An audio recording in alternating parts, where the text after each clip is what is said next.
இந்த வீடியோவை கடைசி வரை பாருங்க. இந்த பெரியவரோட 2 பொண்ணுகளும் ஓடி வந்து அப்பா எங்களுக்கு சம்பளம் கிடைச்சிருச்சுன்னு சொல்றாங்க. அப்போ அந்த வழியா கார்ல போய்கிட்டு இருந்த முதலாளி இவங்களை பார்த்துட்டு காரை விட்டு கீழே இறங்குகிறாரு. உடனே இந்த சின்ன பொண்ணு தன்னுடைய அப்பா கிட்ட எனக்கு 6000 ரூபாய் சம்பளம், அக்காவுக்கு 8000 சம்பளம்னு சொல்றாள். அதை பார்த்த இந்த ஓனர் இவங்களுக்கு 12000 ரூபாய் தான சம்பளம், என்ன கம்மியா சொல்றாங்கன்னு சொல்லிட்டு அவங்க கிட்ட போறாரு. அவரை பார்த்த உடனே இந்த பெரியவர் தன்னுடைய பொண்ணுங்க கிட்ட இவர் யாருன்னு கேட்கிறாரு. அதுக்கு இந்த பொண்ணுங்க இவர் தான் எங்களுடைய முதலாளின்னு சொல்றாள். உடனே இந்த பெரியவரும் அவருக்கு வணக்கம் சொல்றாரு. அந்த ஓனரும் வணக்கம் சொல்லிட்டு நீங்க பேசிக்கிட்டு இருந்ததை நான் கேட்டேன், உங்களுக்கு எவ்வளவு சம்பளம்னு கேட்கிறாரு. உடனே இந்த பெரியவர் என்னுடைய பெரிய மகளுக்கு 8000 சம்பளம், என்னுடைய சின்ன மகளுக்கு 6000 ரூபாய் சம்பளம்னு சொல்றாரு. உடனே இந்த ஓனர் அந்த பெரியவர் கிட்ட இருந்து பணத்தை வாங்கிட்டு நீங்க 2 பேரும் என்னுடைய ஆபீஸுக்கு வாங்கன்னு சொல்லிட்டு அங்க இருந்து கிளம்பி போறாரு. உடனே இந்த பெரியவர் நீங்க ஏதாவது தப்பு பண்ணிட்டீங்களான்னு தன்னுடைய பொண்ணுங்க கிட்ட கேக்குறாரு. உடனே அவங்க நாங்க எதுவும் தப்பு பண்ணலன்னு சொல்லிட்டு கம்பெனிக்கு கிளம்பி போறாங்க. அவங்க போன உடனே இந்த ஓனர் மேனேஜர் அவருடைய ரூமுக்கு வர சொல்லி இவங்க 2 பேருக்கும் எவ்வளவு சம்பளம் கொடுத்தீங்கன்னு கேட்கிறாரு. அதுக்கு அந்த மேனேஜர் 2 பேருக்குமே 15000 சம்பளம் கொடுத்தேன்னு சொல்றாரு. உடனே இந்த பொண்ணு இவர் போய் சொல்றாரு, சார் எனக்கு 6000 ரூபாய், என்னுடைய அக்காவுக்கு 8000 மட்டும் தான் சம்பளம் கொடுத்தாருன்னு சொல்கிறாள். அதை கேட்ட உடனே இந்த மேனேஜர் இவங்க தான் சார் போய் சொல்றாங்கன்னு சொல்றாரு. உடனே அந்த ஓனர் நீங்க அவங்க கிட்ட சம்பளம் கொடுத்ததுக்கு என்ன ஆதாரம் இருக்குன்னு கேக்குறாரு. அதுக்கு இந்த மேனேஜர் சார் நான் அவங்களுக்கு பாதி பணத்தை கையிலையும் பாதி பணத்தை அக்கவுண்ட்லயும் போட்டு விட்டேன்னு போய் சொல்றாரு. அதை கேட்ட உடனே இந்த பெரிய பெண்ணு இவர் 1 வருஷமா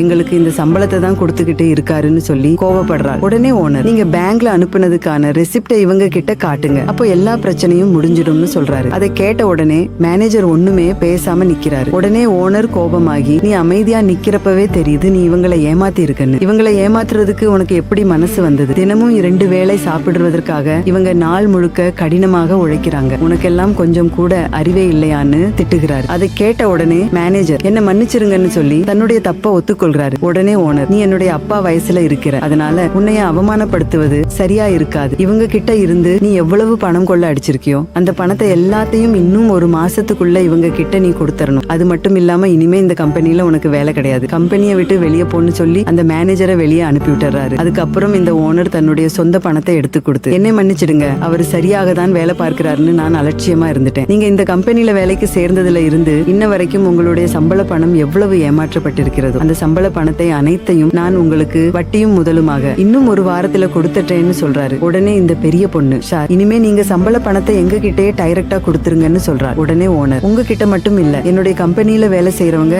எல்லாருக்குமே நான் தான் இனிமேல் சம்பளம் கொடுப்பேன்னு சொல்றாரு. அதை கேட்ட உடனே இந்த 2 பொண்ணுங்களும் கையெடுத்து கும்பிட்டு அந்த ஓனருக்கு நன்றி சொல்லிட்டு அங்க இருந்து கிளம்பி போறாங்க. இந்த கம்பெனி ஓனர் செஞ்ச செயல் உங்களுக்கு பிடிச்சிருந்தா இந்த வீடியோவுக்கு ஒரு லைக் போட்டு கமெண்ட்ல சூப்பர்னு கமெண்ட் பண்ணுங்க.